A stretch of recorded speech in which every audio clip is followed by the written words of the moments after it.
인대로 붙여놓고 그리고 그 사이에 움직임을 만들기 위해서 근육을 갖다 붙였을 때 뼈에다 근육을 붙이기 위해서 텐던이라는 근육 끄트머리에 접착제 같은 아이를 써서 뼈에다가 찰싹찰싹 붙여놨고 그 근육은 근막이라는 주머니에 감싸져 있어요. 그렇죠? 그 근막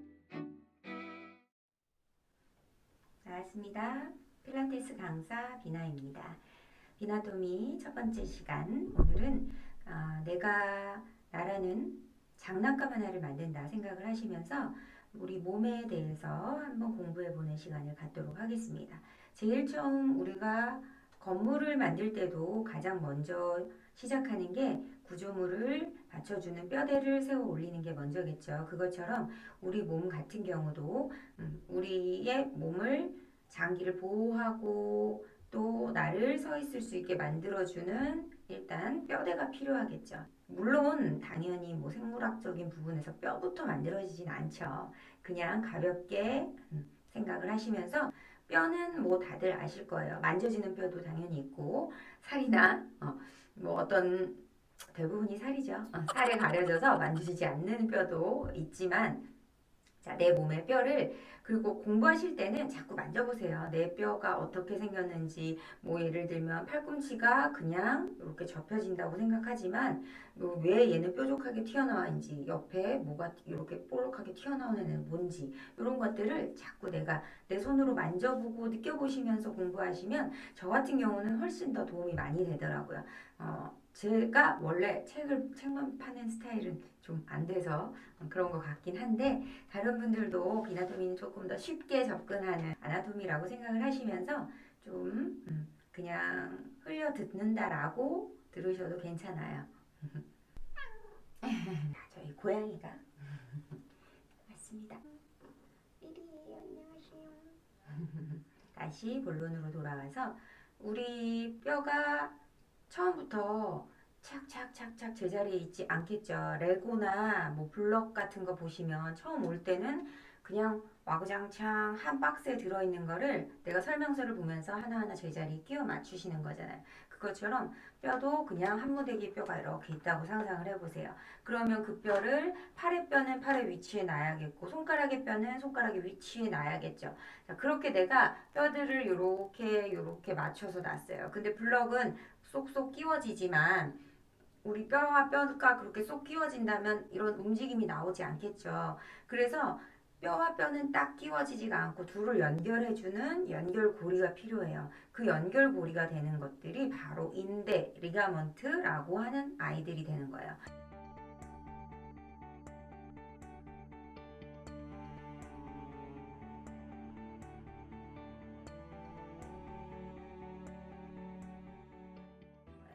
리가먼트 인대는 자, 발음은 구글을 다시 한번 찾아보시고요. 리가먼트는 그렇기 때문에 당연히 어느 정도 늘어나고 줄어드는 것 있지만 실제적으로 얘네 역할은 뼈와 뼈 사이를 연결하고 고정해서 안정적으로 잡아주는 역할이기 때문에 인대는 근육처럼 막 늘어나거나 아니면 줄어드는 성질을 갖고 있지 않다고 보셔야 돼요. 아예 그렇지 않다는 건 아니지만 그리고 뼈와 뼈 사이를 연결해주는 아이가 인대라면 뼈와 뼈 사이는 관절이라고 표현을 하고 그리고 우리가 흔히 생각하는 딱 관절을 영어로 이제 조인트라고 얘기를 해요. 조인트 같은 경우는 움직인다고 당연히 생각을 하시지만 관절 조인트도 세 가지 종류로 나눠져요. 자, 첫 번째는 뭐냐면 섬유관절이라고 얘기를 해요. 그래서 섬유관절은 움직이지 않아요. 움직이면 안 돼요. 왜냐? 섬유관절 같은 경우는 우리 머리가 하나라고 생각을 하시지만 안 하시는 분도 물론 있겠죠? 자, 요 머리 사이도 처음에 우리가 태어날 때는 다 나눠져 있다가 얘네들이 점차 결합이 된 형태가 이렇게 동그란 형태가 만들어지는 거고요. 그렇기 때문에 얘네가 이 사이가 움직이면 큰일 나겠죠. 뇌에 당연히 손상이 가기 때문에. 뭐 섬유관절 같은 경우는 대표적인 게 머리가 있다면, 두개골이 있다면, 또 이해하시기 쉬운 것이 바로 치아예요. 치아. 치아 같은 경우 잇몸에 치아가 완전히 쏙 박혀 있잖아요. 그쵸? 그런데 걔네가 헐렁헐렁해지면 치아가 당연히 빠져버리겠죠. 그렇기 때문에 섬유관절은 움직이지 않아야 돼요. 관절은 무조건 우리가 생각하시기에는 움직인다고 생각하시기 쉽지만 섬유관절 같은 경우는 전혀 움직이지 않는 관절이라고 보셔야 되는 거고요.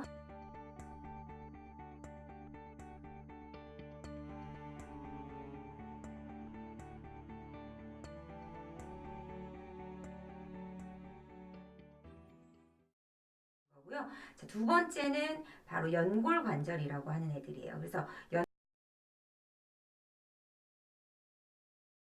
연골관절은 제일 유명한 아이가 디스크.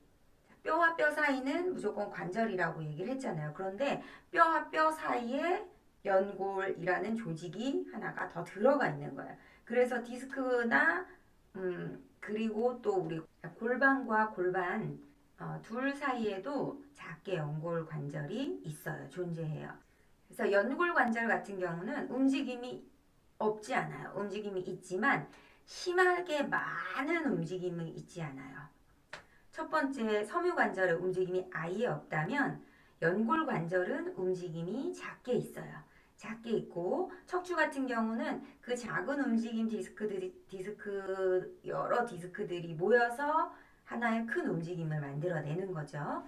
그리고 아까 얘기한 골반 사이의 섬유관절 같은 경우는 왜 움직임이 있어야 하냐? 우리 여성분들 출산을 할 때 생각해 보세요. 출산을 할 때 이렇게 닫혀있던 골반 요 사이에 연골 조직이 있으면 연골 조직이 이렇게 늘어나줘서 골반을 이렇게 벌어줘야지 아기가 출산이 되겠죠. 그렇기 때문에 어느 정도의 움직임이 있는 거고요.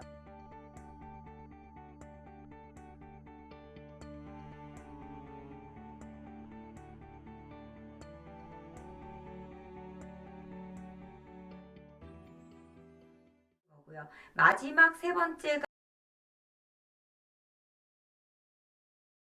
윤활관절이고요.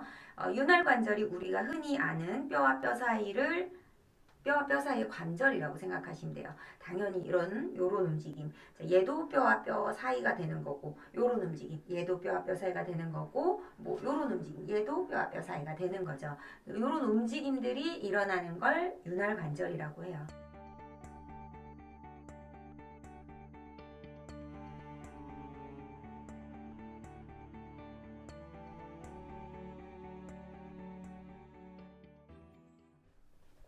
자, 그러면 이제 뼈와 뼈 사이는 관절이라고 얘기를 해요. 조인트라고 얘기를 하고 그리고 그 관절을 서로 끈처럼 묶어서 이어준다거나 아니면 테이프처럼 붙여서 고정을 시켜준다는 역할을 하는 아이들을 레가먼트 인대라고 표현을 해요.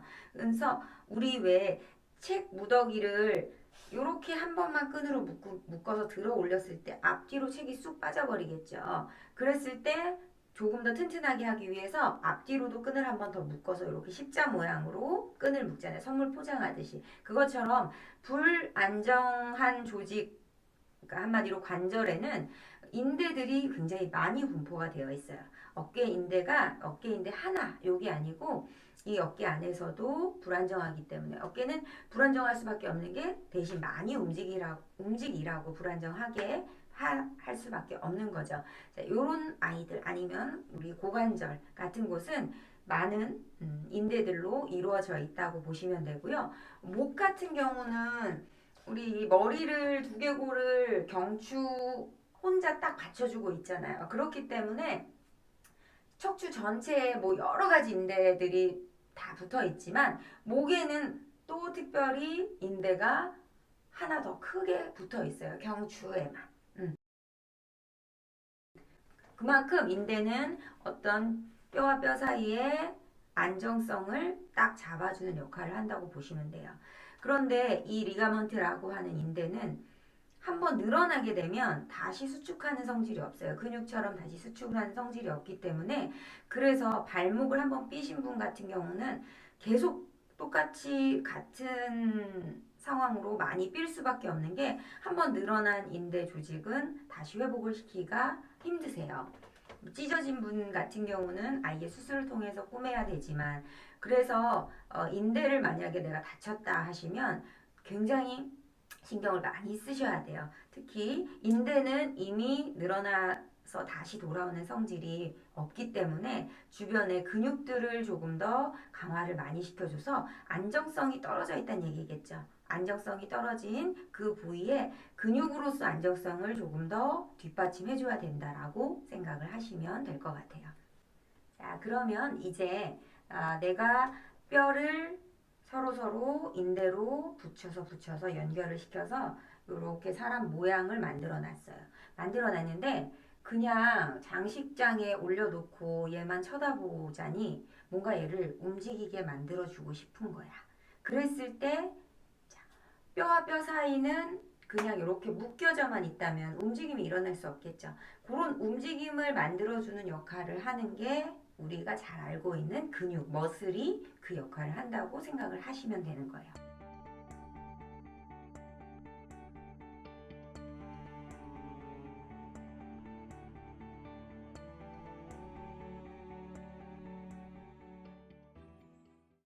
그렇기 때문에 머슬은 여기서 움직임을 만들어주는 역할을 해야 되니까 여기에 붙어서 여기에 붙으면 여기에 붙으면 아무 쓸모가 없겠죠. 왜냐면 여기에 붙어서 얘가 이렇게 해봤자 뼈는 전혀 움직이지 않으니까요. 그쵸? 그래서 근육은 하나 이상의 관절을 반드시 지난다고 생각을 하시면 돼요.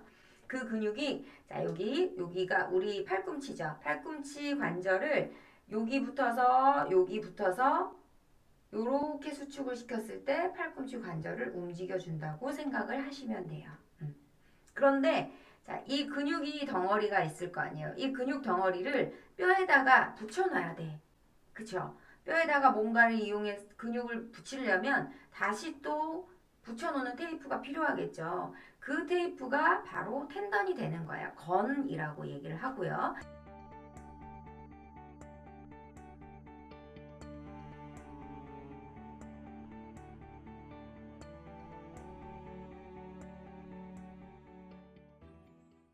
이 텐던 건이라고 하죠. 건 집안에서 제일 유명한 놈이 있어요. 제일 잘 나가는 놈. 제일 잘 나가는 놈이 쉽게 잘 나간다는 표현보다는 우리가 많이 아는 걸 얘기하는 거겠죠. 제일 이 집안에서 잘 나가는 놈이 누구냐? 가장 잘 아시는 아킬레스 텐던. 아킬레스 건이 제일 흔히 딱 건 하면 아킬레스 건부터 떠오르지 않으신가요? 저만 그런가요? 그만큼 아킬레스건은 종아리 근육을 우리 발의 맨 끝뼈에다가 이렇게 고정시켜주는 역할을 하고요. 그 아킬레스 텐던이 손가락 굵기 정도 되려나요? 이 정도로 이렇게 해서 만져져요. 만져지는데 이게 발목이 나는 두꺼워서 잘 안 만져져요 하시는 분들 같은 경우는 좋지 않은 현상이에요. 그렇기 때문에 아킬레스건은 발목 뒤쪽에서 내가 딱 발을 꺾었을 때 발목을 90도 만들었을 때 도드라지게 딱 모양이 나오셔야 돼요. 그러니까 모양이 잘 안 나온다 하시는 분들은 그만큼 발목 쪽에 부종이 좀 있으시고 그 아킬레스건에 붙어 있는 근육들이 제 역할을 잘 못한다고 생각을 하실 수도 있겠죠. 그러니까 아킬레스건을 많이 좀 주물러 주세요. 그냥 내가 쉴 때도 얘를 자꾸 튀어나오게 만들어야지 라는 느낌으로 아킬레스 텐던을 건을 좀 많이 이렇게 주물러 주시고 하고요. 그래서 리가먼트와 텐던을 조금 헷갈려 하시는 분들이 계세요. 둘은 좀 다르다고 생각을 하시면 돼요. 텐던은 근육을 뼈에다 붙이는 역할을 해주는 애고요. 그렇기 때문에 근육의 끝자락에 텐던이 있어요. 리가먼트 인대는 그냥 단독적으로 뼈에 붙어서 끈처럼 테이프처럼 뼈와 뼈 사이를 고정해주고 뼈대 자체를 고정해준 역할을 한다고 생각하시면 근육은 아니고 텐던은 근육의 끝자락에 붙어서 그 근육을 뼈에다가 찰싹 붙여주는 역할을 한다고 생각을 하시면 돼요. 흩어져 있는 뼈를 제자리에다가 하나하나 맞춰서 만들어 놓고 그 사이를 인대라는 조직을 이용해서 이어 놓고 움직임을 만들어 주기 위해서 뼈에다가 텐던이라는 접착제를 쫙 붙여서 근육을 붙여 놨다고 생각을 하시면 돼요. 이해가 가시나요? 그러면 이제 보통 우리 뼈대가 이렇게 움직임이 일어나는 모양이 되겠죠.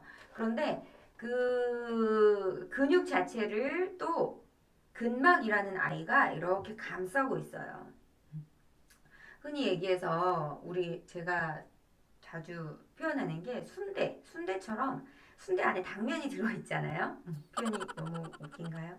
자, 순대 안에 당면처럼 그렇게 안에 근막이 근육이라는 아이를 감싸고 있고 그 당면의 다발들이 다시 또 모여져서 또다시 큰 근막에 감싸져 있고 걔네들이 또다시 모여서 큰 근막에 감싸진 게 근육이라고 생각을 하시면 돼요.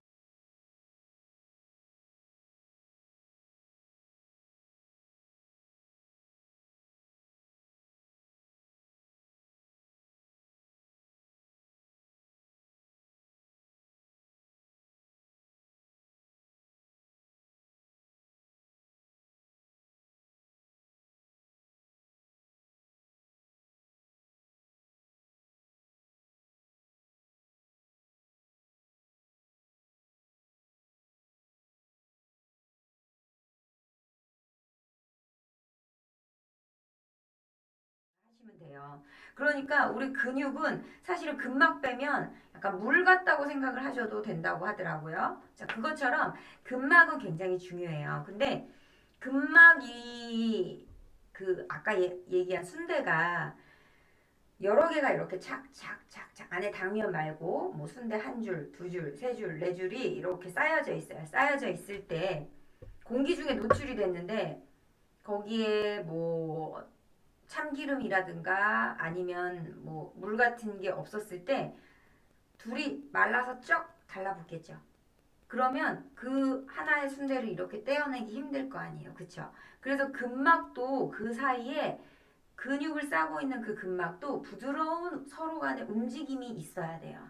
그런데 얘가 움직이지 않고 그렇게 철썩 붙어 있는 느낌 아니면 그 붙어 있는 상태를 우리가 흔히 근막이 유착됐다라고 표현을 해요. 근데 내가 평상시에 이상한 자세라든가 아니면 내 몸에서 나쁜 움직임을 통해서 자꾸 몸을 그렇게 쓰시게 되면 걔는 계속 상처가 나는 거예요. 상처가 나기 때문에 그런 식으로 자꾸 안에서 상처가 났으니까 회복을 시키겠죠. 상처가 났으니까 회복을 시키면서 둘을 그렇게 근육과 근육 사이에 그 근막이 서로 쩔썩하고 붙게 되는 거야.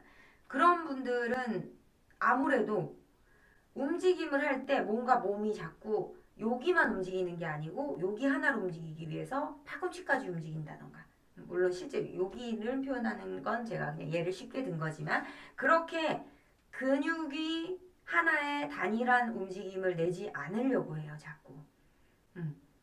그래서 우리가 폼롤러로 막 몸을 많이 문지르시잖아요. 뭐 아니라는 설도 또 있지만 그렇게 폼롤러로 몸을 문지르면서 풀어주는 게 바로 그런 근막의 유착들을 풀어준다고 생각을 하시면 돼요. 근막은 그래서 사실은 운동하시는 분들에게는 굉장히 조금 중요한 아이 중에 하나예요. 근데 근막을 또 얘기하자면 여기서 너무 길어질 것 같고 기회가 되면 근막 편도 한번 올리도록 하겠습니다. 뼈와 뼈를 만들어 놨어요. 인대로 붙여놓고 그리고 그 사이에 움직임을 만들기 위해서 근육을 갖다 붙였을 때 뼈에다 근육을 붙이기 위해서 텐던이라는 근육 끄트머리에 접착제 같은 아이를 써서 뼈에다가 찰싹찰싹 붙여놨고 그 근육은 근막이라는 주머니에 감싸져 있어요. 그렇죠? 그 근막은 우리 몸에 그러니까 굉장히 많이 분포가 되어 있다고 생각하시면 돼요. 근육 자체 안에도 다 근막의 덩어리고요. 그 근육을 싸고 있는 근막의 덩어리가 있고 또 뭐 근육과 근육을 잇는 또 근막도 있어요. 그거를 흔히가 아니고 토마스 마이어스라는 분의 책에 근막 경선이라는 책이 있어요. 그 책에 얘기한 경선이라는 표현이 그런 거예요. 예를 들면 앞쪽의 근육들은 하나의 근막에 연결이 되어 있다. 그래서 그 같은 라인에 있는 아이는 반드시 하나가 문제가 되면 같은 근막 라인에 있는 아이들은 문제를 서로 떠안을 수밖에 없다. 요런 얘기가 나오는 거고요. 특히 제가 봤을 때 요가 하시는 분들은 근육도 중요하지만요. 근막을 많이 공부하시는 게 도움이 굉장히 많이 되실 거예요. 자, 그러면 이제 근막이라는 아이를 우리가 여행 가방 싸실 때 보면 큰 트렁크 안에 화장품 파우치도 있고 뭐 속옷 파우치도 있고 그냥 막 넣으시는 분도 당연히 있겠지만 여러 가지 파우치를 따로따로 뭐 정리 잘하시는 분 착착착착 싸놓고 그거를 크게 트렁크 안에다 다 넣잖아요. 그것처럼 근육이라는 이런 아이들을 근막이라는 주머니에 착착착착 싸서 다시 또 하나의 큰 근막의 주머니 안에다가 분류를 해서 넣어놓고 그거를 최종적으로 피부라는 아이로 싹 덮어서 이렇게 들고 다니기 쉽게 그렇게 딱 우리 몸을 만들어 놨다고 생각을 하시면 돼요. 물론 다른 것들도 많이 있지만 가장 쉽게 조금 표현을 해왔습니다. 그렇게 만들어진 내 몸을 상상을 해보세요. 그러면 그 안에 이제 뭐 장기도 당연히 들어있고 다른 것들도 많이 뭐 혈관도 흐르고 있고 많이 흐르고 있지만 일단은 우리는 근육적인 부분으로만 접근을 조금 할게요. 굴곡을 시킨다는 건 뭔가 이렇게 접힌다는 얘기고 그렇기 때문에 굴곡을 시키는 애들은 대부분 몸의 앞쪽에 있어요. 경추의 앞쪽에 붙은 애들이 경추뼈를 이렇게 굴곡을 시켜주는 역할을 해요. 그러면 반대로 뒤에서 이렇게 당겨주게 되면 경추를 신전시켜주는 역할을 하게 되는 거죠.